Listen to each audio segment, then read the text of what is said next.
Movie start होती है एरेंडेल नाम की एक किंगडम में, जहाँ पर दो बहनें रहा करती थीं। एक थी प्रिंसेस एल्सा और एक थी प्रिंसेस एना। प्रिंसेस एल्सा जब पैदा हुई थी तो उसके पास कुछ स्पेशल पावर्स थी। वो जिस चीज को भी हाथ लगाती थी वो आइस यानी कि बर्फ में चेंज हो जाती थी। अब इस सुपर पावर की वजह से दोनों बहनें बहुत एंजॉय किया करती थीं। एक दिन जब ये दोनों खेल रहे थे तो प्रिंसेस एल्सा गलती से स्लिप हो गई और इसके बाद उसकी पावर जाकर लग गई एना को, जिससे वो काफी जख्मी हो गई थी। यहाँ पर उनके पेरेंट्स आते हैं और एना को लेकर जाते हैं कुछ ट्रोल्स के पास। ट्रोल्स का लीडर एना को ठीक तो कर देता है, पर साथ ही साथ वो सारी मेमोरीज भी अरेज कर देता है, जहाँ पर उसको याद था कि एल्सा के पास कुछ स्पेशल पावर्स थी। यानी कि जब वो उठेगी तो उसे याद नहीं होगा कि एल्सा के पास कभी भी कोई स्पेशल पावर्स थी। इसके साथ वो लीडर एल्सा से कहता है कि तुम्हें अपनी पावर्स को कंट्रोल करना होगा। साथ ये भी कहता है कि तुम्हारी पावर्स इजीली कंट्रोल हो जाएंगी और अगर कोई एक चीज है जो तुम्हें कंट्रोल नहीं करने देगी वो है तुम्हारा अपना डर। इसके बाद किंग डिसाइड करता है कि वो एल्सा को अलग एक कमरे में कैद कर देगा ताकि वो वहाँ पर अपनी पावर्स को कंट्रोल करना सीख सके। इसके साथ ही कैसल के सारे दरवाजे पब्लिक के लिए बंद कर दिए जाते हैं और वो एना को भी एल्सा से दूर कर देता है ताकि कभी भी गलती से भी एना को कुछ हो ना सके। अब बंद रूम में एल्सा को रियलाइज होता है कि उसकी पावर्स बढ़ती जा रही हैं और वो ये बात अपनी फादर को बताती है। यहाँ पर किंग उसे कहते हैं कि तुम्हें डरना नहीं है बल्कि इनको कंट्रोल करना है और जितना तुम डरोगी ये उतनी बढ़ती जाएंगी। इसके साथ ही वो एल्सा को ग्लव्स का एक पेड़ देता है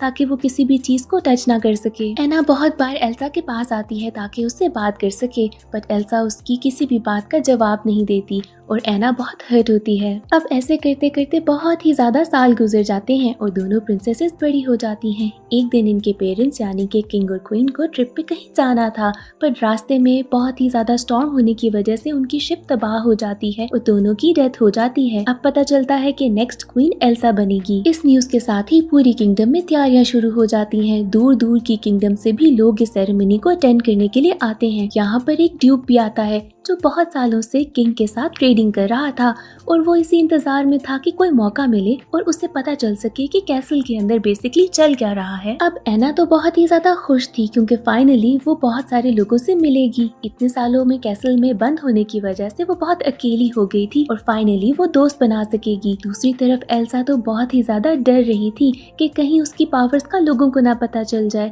और ऐसे ही वो किसी को हर्ट ना कर दे। फाइनली कॉरोनेशन का डे आ जाता है और कैसल के दरवाजे पब्लिक के लिए खुल जाते हैं। एना सबसे पहले बाहर निकलती है जहाँ पर वो बहुत सारे लोगों को देखकर बहुत खुश होती है। यहाँ पर उसका सामना होता है एक और किंगडम के प्रिंस हांस से और यहाँ पर ये दोनों इतने क्लोज हो जाते हैं कि इन दोनों को एक दूसरे से प्यार हो जाता है। दूसरी तरफ हम देखते हैं कि कॉरोनेशन की सेरेमनी के लिए प्रीस्ट एल्सा से कहता है कि अपने ग्लव्स उतार दो ताकि वो होली ओर को पकड़ सके। एल्सा अपने ग्लव्स उतार के जब इनको पकड़ती है तो वो देखती है कि वो भी बर्फ में चेंज हो रहे हैं और इसी वजह से वो फौरन उनको वापस रख देती है। अब एना दोबारा से एल्सा के क्लोज होने की कोशिश करती है पर एल्सा उसे अपने करीब नहीं आने देती। इस बात से एना बहुत ही ज्यादा दुखी हो जाती है, पर यहाँ पर उसे प्रिंस हांस मिल जाता है और ये दोनों टाइम स्पेंड करने के लिए बाहर चले जाते हैं। ये दोनों बहुत एंजॉय करते हैं जहाँ पर प्रिंस हांस एना को प्रपोज कर देता है। इस बात से तो एना बहुत खुश होती है और प्रिंस हांस को फौरन ही हाँ कर देती है। इसके बाद वो प्रिंस हांस को लेकर एल्सा के पास आती है ताकि वो उसको मिलवा सके। यहाँ पर जब वो एल्सा को बताती है कि हम दोनों शादी करने वाले हैं तो एल्सा उसे फौरन मना कर देती है कि ऐसे डिसीजंस इतने जल्दी नहीं लिए जाते। एना इस बात पे एल्सा से थोड़ा खफा होती है और पूछती है कि ऐसा वो क्यों कर रही है। यहाँ पर जब एल्सा उसे जवाब नहीं देती तो वो एल्सा के पास जाती है और ऐसे ही उसका एक ग्लव उतर जाता है। इन सब आर्ग्यूमेंट्स में एल्सा को गुस्सा आता है और उसकी पावर स्टार्ट हो जाती है। यहाँ पर ड्यूक को समझ आ जाता है कि इतने सालों में कैसल में क्या राज छुपा हुआ था। एल्सा वहाँ से बाहर जाने की कोशिश करती है बट उसकी पावर्स पे काबू हो गई थी क्योंकि वो बहुत ही ज्यादा डर रही थी। यहाँ पर ड्यूक सबके सामने कहता है कि ये तो एक विच है। इसके बाद एल्सा बहुत हर्ट होती है और कैसल से बाहर जाकर पानी के थ्रू किंगडम की दूसरी तरफ चली जाती है। ऐसे देखते ही देखते आसपास का सारा पानी बर्फ में चेंज हो जाता है और स्नोफॉल स्टार्ट हो जाती है, जिसके बाद किंगडम एक ना एंड होने वाली विंटर में शिफ्ट हो जाता है। ड्यूक इस सब के बाद भी कहता है कि ये सारा कुछ एल्सा के कर्ज की वजह से है, जहाँ पर एना अपनी बहन को डिफेंड करती है और कहती है कि मेरी बहन कोई विच नहीं है और उसने ना ही कोई कर्ज दिया है।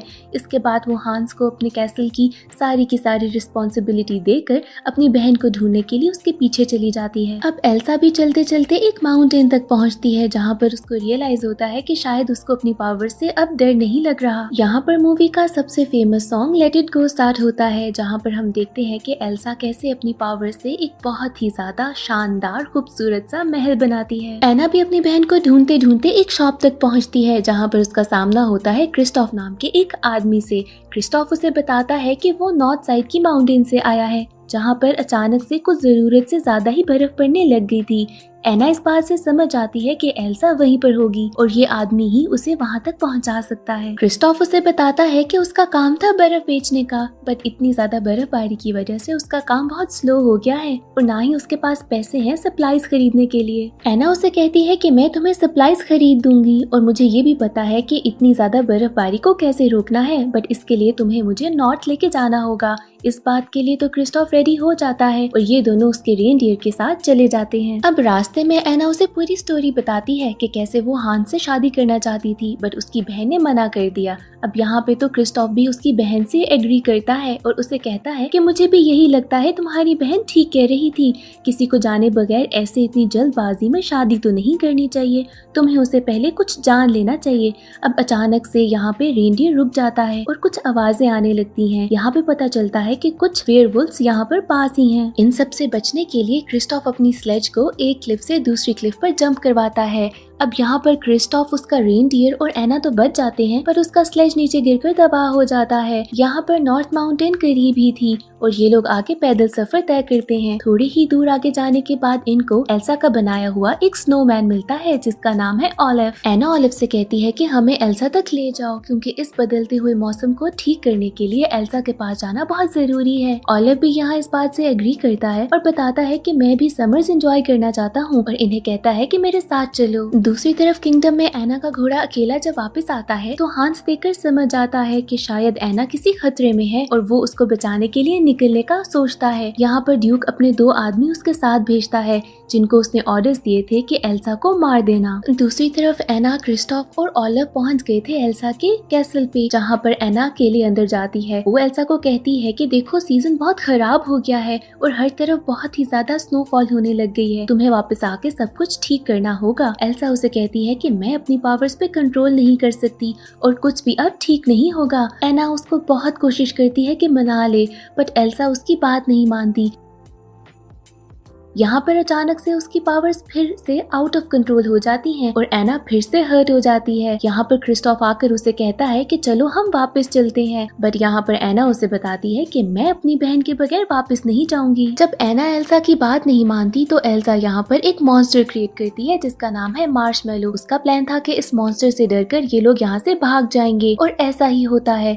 क्रिस्टोफ, एना और ऑलिव वहाँ से बचकर भागते हैं और उसी माउंटेन से नीचे जंप कर देते हैं। जब ये लोग नीचे आते हैं तो क्रिस्टोफ नोटिस करता है कि कैसे एना के बाल वाइट हो रहे हैं। वो समझ आता है कि ये एल्सा की मैजिक की वजह से ही हुआ है और इसके बाद वो एना को लेकर अपनी ट्रोल फैमिली के पास जाता है। ये वही ट्रोल्स थे जिन्होंने पहले भी एना का इलाज किया था। वो इन दोनों को देखकर बहुत खुश होते हैं और इन सबको लगता है कि शायद एना गर्लफ्रेंड है क्रिस्टोफ की और यहाँ पर तो ये लोग इसकी शादी भी कराने वाले थे, बट क्रिस्टोफ नोटिस करता है कि कैसे एना बर्फ की तरह ठंडी हो रही है। क्रिस्टोफ यहाँ के ट्रोल लीडर को बुलाता है, जिसने पहले बचपन में भी एना को ठीक किया था। यहाँ पर आके लीडर उसे बताता है कि एना का हार्ट फ्रीज हो जाएगा अगर इसको क्योर ना किया गया, पर इसका क्योर उसके पास नहीं है, सिर्फ ट्रू लव ही इसको ठीक कर सकता है। यहाँ पर क्रिस्टोफ को ख्याल आता है हांस का कि शायद उसके प्यार से ये ठीक हो जाए। इस बात को सुनते साथ ही क्रिस्टोफ अपने रेनडियर पर एना को लेकर निकल पड़ता है किंगडम के लिए और दूसरी तरफ प्रिंस हांस अपनी आर्मी के साथ और ड्यूक के उन 2 लोगों के साथ पहुंच जाता है एल्सा के कैसल तक,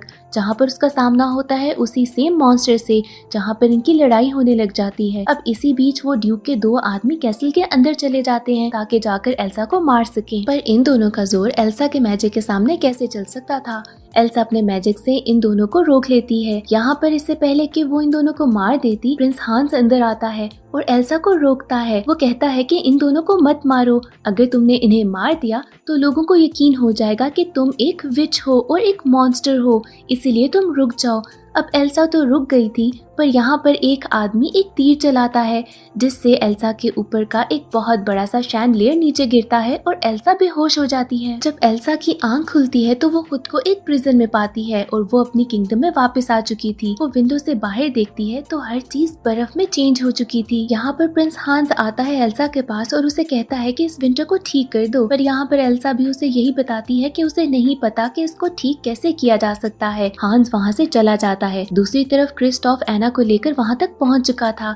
वो वहाँ के नौकरों को कहता है कि एना को ले जाओ और हांस तक पहुँचा दो, और वो खुद वहाँ से वापस निकल पड़ता है। वो थोड़ा दुखी था। एना जब प्रिंस हांस के पास आती है तो उसे बताती है कि कैसे अगर वो ठीक ना हुई तो वो बर्फ में चेंज हो जाएगी और सिर्फ उसकी किस ही उसे बचा सकती है। यहाँ पर हांस उसे किस करने से मना कर देता है और कहता है कि उन दोनों के बीच में सच्चा प्यार तो था ही नहीं। वो उसे बताता है कि ऐसे तो वो सिर्फ शादी करके यहाँ का किंग बनना चाहता था और चाहता था कि इस किंगडम को भी वो ही हैंडल करे, और उसका प्लान अब भी ऐसा ही है कि एल्सा से विंटर्स को चेंज करवा के एल्सा को मार देगा। यहाँ पर एना उसे मना करती है कि तुम एल्सा की पावर्स के सामने टिक नहीं सकोगे, पर यहाँ पर हांस उसे रूम में छोड़कर वहाँ से चला जाता है। अब हांस ड्यूक और बाकी सारे लोगों के पास जाता है और बताता है कि कैसे एना मर चुकी है, पर उसके मरने से पहले उन दोनों ने शादी कर ली थी, और वो इस सब का ब्लेम देता है एल्सा को और बताता है कि कैसे सच में वो एक विच है और उसे मार देना चाहिए। ड्यूक और बाकी सब लोग किंगडम की हालत देखकर उसकी बात पे यकीन कर लेते हैं और मान जाते हैं कि एल्सा को मार देना चाहिए। दूसरी तरफ जब हांस एल्सा को लेने के लिए जाता है तो वो देखता है कि उसने जेल को तोड़ दिया है और वहाँ से भाग गई है। अब दूसरी तरफ क्रिस्टोफ जब वापस जा रहा था तो उसे दूर से किंगडम के ऊपर एक बहुत बड़ा क्लाउड नजर आता है और वो समझ आता है कि एना किसी खतरे में होगी और वो वापस जाता है उसे बचाने के लिए। अब ओलिव भी एना के पास पहुंच चुका था। वहाँ पर एना उसे बताती है कि कैसे हांस ने उसे धोखा दे दिया। यहाँ पर ओलिव उसे बताता है कि कैसे उसको लगता है कि क्रिस्टोफ ही उसका सच्चा प्यार है और दिल ही दिल में वो उसे पसंद भी करता है। अब ये दोनों किसी तरीके से कैसल से बाहर निकल जाते हैं, जहाँ पर वो देखते हैं कि एक बहुत ही बुरा स्नो स्टॉर्म चल रहा है। ये दोनों क्रिस्टोफ को ढूंढने लगते हैं और दूसरी तरफ क्रिस्टोफ भी इनको ही ढूंढ रहा था। यहाँ पर हांस आता है एल्सा के पास और उसे बताता है कि कैसे उसकी वजह से एना मर चुकी है। एल्सा बहुत ज्यादा उदास होती है और इसी तरीके से उसकी उदासी की वजह से तूफान रुक जाता है। एना को फील होता है कि वो स्लोली बर्फ में चेंज हो रही है। उसे दूर से क्रिस्टोफ आता दिखाई देता है, पर उसी टाइम पे साइड पे उसे नजर आता है कि हांस एल्सा को मारने वाला है, और इससे पहले कि वो सॉर्ड से एल्सा पे हमला करता, यहाँ पर एना उसके सामने आकर बर्फ में चेंज हो जाती है और इसी तरीके से वो सॉर्ड टूट जाती है और हांस दूर जाकर गिरता है। ये सब देखकर एल्सा बहुत ज्यादा दुखी होती है और एना को गले लगा लेती है। वो तो स्टैचू बन चुकी थी, बट ऐसे ही स्लोली एना बिल्कुल नॉर्मल हो जाती है और यहाँ पर ओलिव सबको बताता है कि शायद यही वो सच्चा प्यार था जो कि ट्रोल्स के लीडर ने बताया था, और ऐसे एल्सा भी समझ जाती है कि प्यार ही है जो कि उसकी पावर्स को कंट्रोल करेगा। इसके बाद एल्सा आहिस्ता आहिस्ता हर जगह से बर्फ रिमूव कर देती है और उसकी किंगडम बिल्कुल नॉर्मल हो जाती है। इसके बाद वो ओलिव को एक अपना पर्सनलाइज्ड क्लाउड भी देती है ताकि वो कभी भी पिघले नहीं। इसके बाद एना हांस से कहती है कि तुम हमारी किंगडम से दूर चले जाओ, और एल्सा भी ड्यूक से कहती है कि अब हम ट्रेडिंग तुम्हारे साथ नहीं करेंगे। अब प्रॉमिस के अकॉर्डिंगली एना क्रिस्टोफ को एक स्लेज गिफ्ट करती है, जिसके बाद ये दोनों एक दूसरे से प्यार का इजहार करते हैं। एल्सा भी कहती है कि अब मेरे कैसल के दरवाजे कभी भी बंद नहीं होंगे, और दोबारा से दोनों बहनें खुशी खुशी रहने लगती हैं। मूवी के एंड में हम देखते हैं उसी से मार्शमेलो मॉन्स्टर को जो कि एल्सा के कैसल में था। वो एल्सा का गिराया हुआ क्राउन पहन लेता है और यहाँ पर मूवी एंड हो जाती है।